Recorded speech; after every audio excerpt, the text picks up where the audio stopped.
కాళ్ళపారని ఆరనలేదు, విగత జీవిగా పడి ఉంది అఖిల. ఆ కుటుంబ సభ్యులైతే అనుమానం వ్యక్తం చేస్తున్నారు. ఆ అఖిల మృతితో కుటుంబం కన్నీరు మున్నీరుగా విలిపిస్తున్న పరిస్థితి నెలకొంది.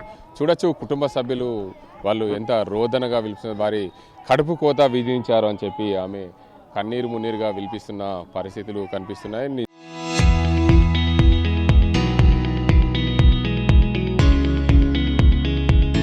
నిజామాబాద్ ఉమ్మడి జిల్లాకు సంబంధించిన ఈ ఘటన చోటు చేసుకుంది. నిజామాబాద్ జిల్లా మాక్లూర్ మండలం కల్లెడ గ్రామానికి చెందిన శ్రీకాంత్కు మార్చి 5వ తేదీన అఖిలనిచ్చి పెళ్లి చేసిన పరిస్థితి ఉంది. ఆ తల్లిదండ్రులు చూడొచ్చు, వారి బాధ, తన కూతురు లేదనే బాధ తట్టుకోలేని పరిస్థితి, ఎంతో కన్నీరు మున్నీరుగా విలిపిస్తున్నారు. వారు ఎంత అన్యోన్యంగా పెంచుకున్నారు, కానీ కాళ్ళపారే అని ఆరనలేదు. అన్యోన్యానికి వారి కడచూపు కూడా చూసుకోలేదు. ఒక్కరోజు ముందు మా ఇంటికి వచ్చి వెళ్ళింది. వచ్చి వెళ్ళిన తర్వాత ఆమె లేని బాధ మేము తట్టుకోలేని పరిస్థితి అని చెప్తున్నారు. చూడొచ్చు, మేము ఎంత అల్లారు ముద్దుగా పెంచుకున్నాం, మా కూతురు లేకపోవడం ఎంతో బాధాకరమని చెప్తున్నాం. తల్లి అయితే కన్నీరు మున్నీరుగా విలిపిస్తుంది. అమ్మ, ఏం జరిగిందమ్మా? మొన్న పండుగకు శ్రీరామనవమి కంటే ముందు వచ్చింది. వస్తే పుస్తకాలు ఇప్పించి ముంగురాలు చేపిస్తే ఆ కొంపల మన్ను వాడని ఆ కొంపకు సున్నం వేయకుండా లగ్గం చేసిండ్రు. ఒక పందిరంబలు కూడా చేయలేరు, ఒక తిల్లురుమల్లు కూడా చేయలేరు. ఆ కొంపకు కంకణాలు ఇవ్వడం దేశం ఊర్లన్నీ దింపిరు. నా బిడ్డను అన్ని తిరిగి వచ్చింది, అన్నీ చేసింది. నా మమ్మీ నాకు బుగులు అవుతుంది. ఒకటి ఫస్ట్ రోజు లగ్గం రోజే ఒకటి చేస్తామని అంటే ఏడిసింది నా బిడ్డ. ఏడిస్తే ఇప్పుడు ఎందుకు చేస్తారని మేము అంటే అప్పదుకున్నారు. 2-3 రోజులకు నా మరదల్ని అడిగి తోలేసిన. నాకు బుగులు అవుతుంది మమ్మీ అంటే నా మరదలు తోలేసిన. 4 రోజులు ఉండి తోలుకొని వచ్చింది. వచ్చిన తర్వాత పుస్తకాలు అవన్నీ నల్లిపించినాకట మర్రాలు ఫోన్ చేసిండ్రు, ఇటే ఉంటావా, ఫోన్ చేసి ఇటే ఉంటావా, నీ బిడ్డను అట్లనే ఉంచుకుంటావా, ఎన్ని రోజులు ఉంచుకుంటావు ఇట్లా లగ్గమైనాకట అని అన్నది. మమ్మీ నాకు భయం అవుతుంది, నాకు అడిగి పోతందుకు అని అన్నది. మమ్మీ ఎవ్వ అంటే నేను అన్న, మమ్మీ పోవాలనే మమ్మీ అంటే, మమ్మీ రాత్రి దగ్గరికి వచ్చిండు, ఎట్లంటే అట్లా చేసిండు నాకు అని చెప్పింది. ఎవరు ఇంగ్లీష్లో చేసినట్టు వీడియోలు చూసుకుంటూ చేస్తారట. ఆ మాట నాకు ఒక్కటి చెప్పలేదు. మరదలకి చెప్పింది ఆ మాట, వీడియోలో చూసుకుంటా ఇట్లా చేయాలి అట్లా చేయాలని ఎట్లన్నా చెప్పిండ్రట. మీ బిడ్డని వాళ్ళు ఏమైనా చేశారంట? నా మీది కుమ్మరి గొయ్యలకు నా ఎవలు ఎట్లా ఊరు పెట్టుకుంటుంది. నా ఎవకు ధైర్యం కాలేదు. నాకు చీరలు అన్నీ చదరకపోయింది. నిర్మల్కు సామాన్ అంతా చదివించొచ్చినాము. మమ్మీ నాకు తొక్కు పెట్ట అంటే తొక్కు పెట్టించిన, టమాటా తొక్కు పెట్టినా. మమ్మీ ఇవన్నీ తీసుకొని రా అన్నది. ఇంకా కొన్ని చీరలు 2 చీరలు మరి పప్పు డబ్బాలన్నీ ఆర్డర్ పెట్టుకున్నది. మమ్మీ ఇవన్నీ తీసుకొని డాడీకి రమ్మని అని అన్నది. అయినా సరే తీసుకొని వస్తాడు డాడీ. మమ్మీని ఉంటే ఆడది వెళ్తా నిర్మల్కు పోయితే అని అన్న. నాకు అందరికీ వాళ్ళ మీదే అనుమానం. ఎట్లా అంటే నిన్ననే పోయింది, శుక్రవారమే పొద్దుగలనే పోయింది. అందరు వాళ్ళు ఇంత ఇంటి అందరు అలా యారలు, అలా అత్త, అలా ఆడబిడ్డ, ఆమె మొగడు. నా పిల్లకు చెప్పండి, మీ కజిన్ సిస్టర్ అసలు ఏమైంది? అలా యారలు ఫోన్ చేసి బెదిరించిందంట. అది తనకంత ధైర్యం లేదు. అది మంచిగా సంసారం చేస్తాను అన్ని కొనుక్కున్నది, అన్ని పట్టు చీరలతో సహా కొంటపోయింది. ఆడు ఇట్లా చెయ్యి అట్లా చెయ్యి అన్నాడంట. వాడు తెల్లని దాకా తిప్పలు పెట్టిండంట. తెల్లని దాకా దాన్ని ఆగమాగం చేసిండంట. దాన్ని మస్తు తిప్పలు పెట్టిండు. ఆడు ఫోన్లో చూపించుకుంటూ అట్లా ఎందుకు చెయ్యవని చెప్పేసి మస్తు కొట్టిండంట. దాన్ని ఆగమాగం చేసిండు అన్నాడు. వాళ్ళ ఇంటి అందరూ వాళ్ళ యారలు ఆమెదేంది, వాళ్ళ అత్త అప్పటికప్పుడు పిండి పట్టించుకొచ్చి పోవడం ఏంది, అది ఈడ అన్ని తిరిగిపోయింది. ఆడ చేపించుకురా ఈడ చేపించుకురా అన్ని అబద్ధం. వాళ్ళు అన్ని పేనుకొని చేసిండ్రు, వాళ్ళు కావాలనే చేసిండ్రు. దానికి వాళ్ళు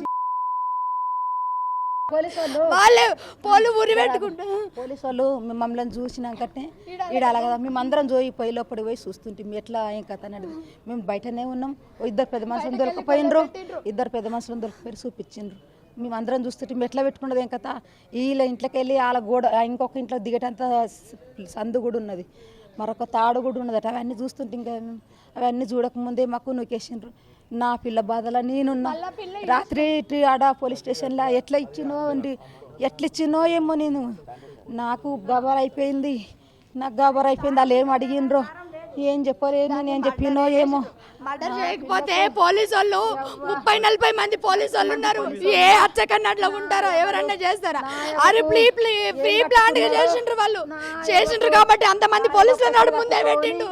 ఊరంతా జాతర నిండినట్టు నిండాను. నువ్వు నిజంగా దొంగతనం చేయకపోయి ఉంటే నువ్వు అడుగు ఉండాలి కదా. ఎందుకు నా ఎవకు కమ్మలు పెట్టుకోమన్నా, నా ఎవకు ఉంగరం పెట్టుకోమన్నా బంగారంది. మీరు ఆ రోజు వెళ్ళింది కదా, ఆ రోజు ఏం జరిగింది? ఇగో సార్, ఆమెకు ఆయన ఇంగ్లీష్లో ఫోన్లో చూపించినట్టు చేయమన్నాడంట. ఆమె ఒప్పుకోలేదు. నేను ఇంత అట్లా చేయొద్దు, మనం మంచిగా భార్య భర్తలు పెట్టిన అట్లా ఉండాలా. కానీ ఆయన ఏమో నిన్న పోలీసులు కంటే నాకు ఆమె అసలు నా దగ్గరికే రానియలేదంటే, దగ్గర ఎందుకు రాలేదు సార్? వారం రోజులు ఉన్నా ఆయన దగ్గర బెడ్రూమ్లోనే ఉన్నారు. బెడ్రూమ్లో చేసి పొద్దున్న లేస్తున్నా అని చెప్పారు. వాళ్ళిద్దరు మంచి అక్రమ సంబంధంతో ఉంటే ఉన్నారు సార్.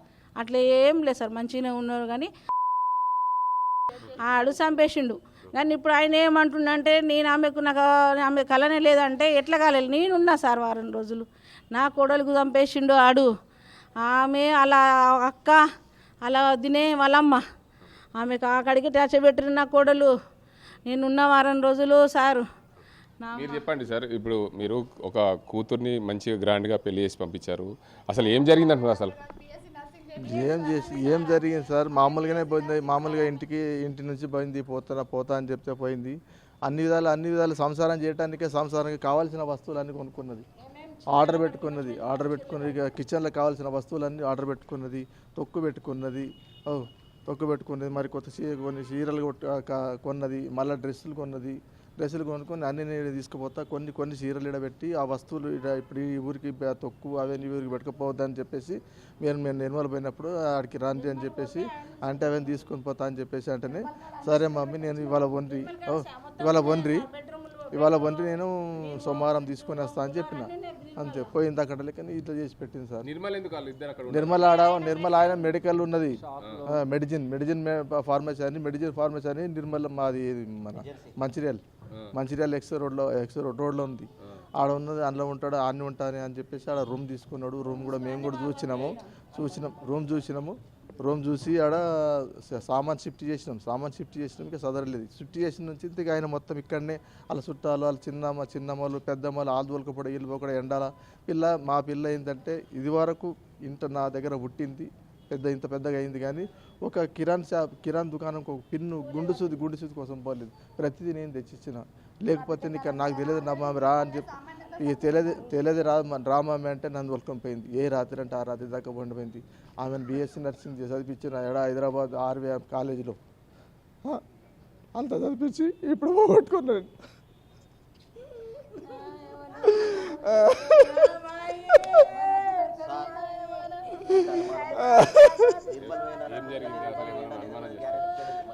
ఇప్పుడు అసలు దూలానికి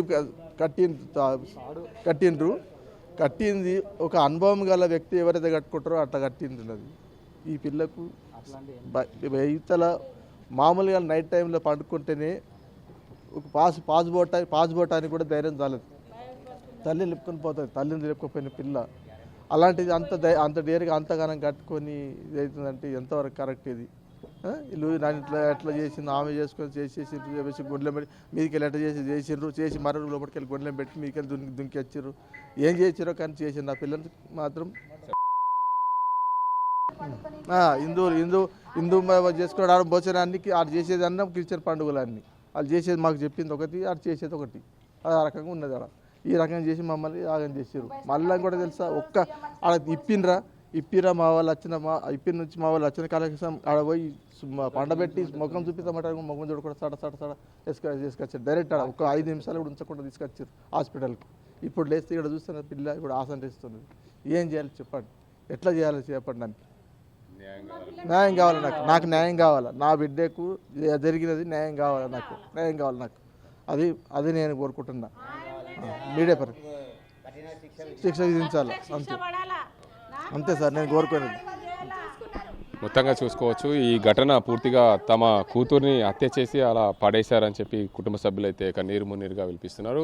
పెళ్లి జరిగింది, అన్యోన్యంగా పెళ్లి చేశాం, కుటుంబం అంతా కూడా కలిసి గ్రాండ్గా పెళ్లి చేసిన పరిస్థితి. కానీ వారందరూ కూడా ఇక్కడ మా అమ్మాయిని తీసుకెళ్ళి అతి దారుణంగా బెడ్రూమ్లో హింసించేవాడు, అతను చాలా క్రూరంగా చేసేవాడు అని చెప్పి వారి కుటుంబ సభ్యులు చెప్తున్నారు.